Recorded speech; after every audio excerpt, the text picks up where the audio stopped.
série de vidéos sur la dérivation, nous allons voir dans cette vidéo ce qu'est le nombre dérivé. On a représenté ici en vert la représentation graphique d'une fonction et on s'intéresse à chaque fois au point d'abscisse A d'ordonnée f de A, le point M, qui appartient à ma courbe. On peut faire glisser avec le petit curseur le point M le long de ma courbe et on voit donc que ces coordonnées A, f de A évoluent. On a représenté ici aussi, vous l'avez vu, la droite rouge. Nous en avions parlé dans une vidéo précédente pour rappeler que cette droite-là était systématiquement la tangente à la courbe et que pour déterminer le coefficient directeur de cette tangente, on pouvait calculer un taux d'accroissement. L'idée là va être de dire que en chaque point, admettons en ce point ici, quand A vaut 0,5, je peux trouver pour le point M son ordonnée, donc l'image de 0,5 que je pourrais lire f de 0,5, mais je peux aussi déterminer un autre paramètre qui va être le coefficient directeur de sa tangente. C'est-à-dire que pour cette fonction dont j'ai tracé la représentation graphique ici, à partir du nombre 0,5, il y a deux informations qui vont m'être intéressantes. Une qui me donne son image, f de 0,5, que je peux lire ici,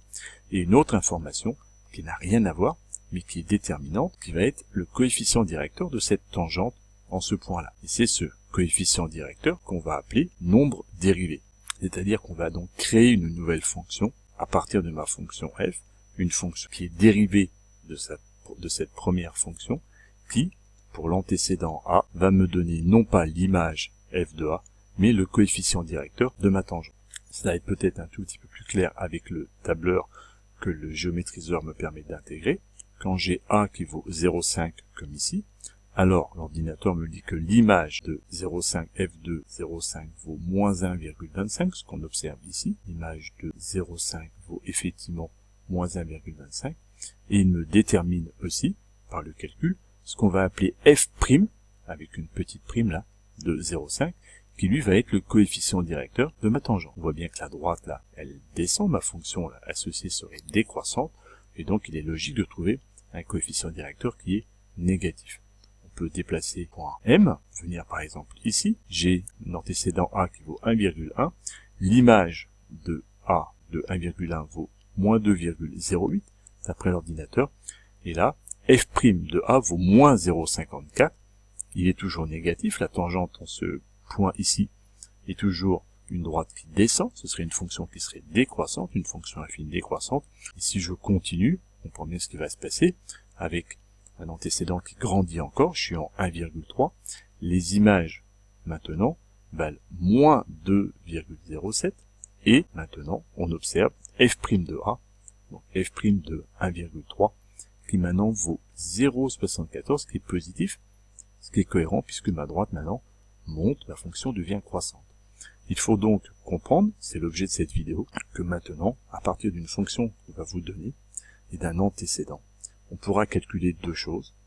Son image, l'image f de A me donnera donc les coordonnées du point M,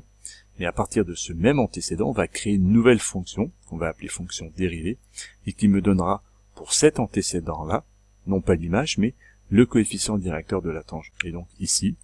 pour le nombre A qui vaut 1,3, on aurait son image qui vaut moins 2,07 et f' de A, donc qu'on appellerait le nombre dérivé, qui vaudrait environ 0,74. C'est cette idée qui est exprimée dans cette définition,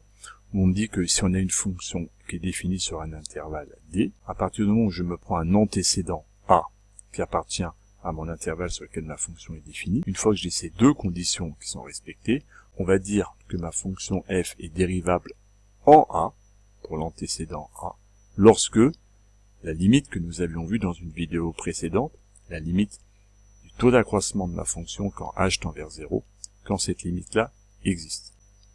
Et ce nombre L, quand on va calculer, ce nombre L, il est appelé le nombre dérivé en A de ma fonction f, on le note f' de A, et ce nombre-là correspond donc au coefficient directeur de la tangente à la courbe représentative de f en A. C'est ce que nous avons vu dans l'animation GeoGebra précédente.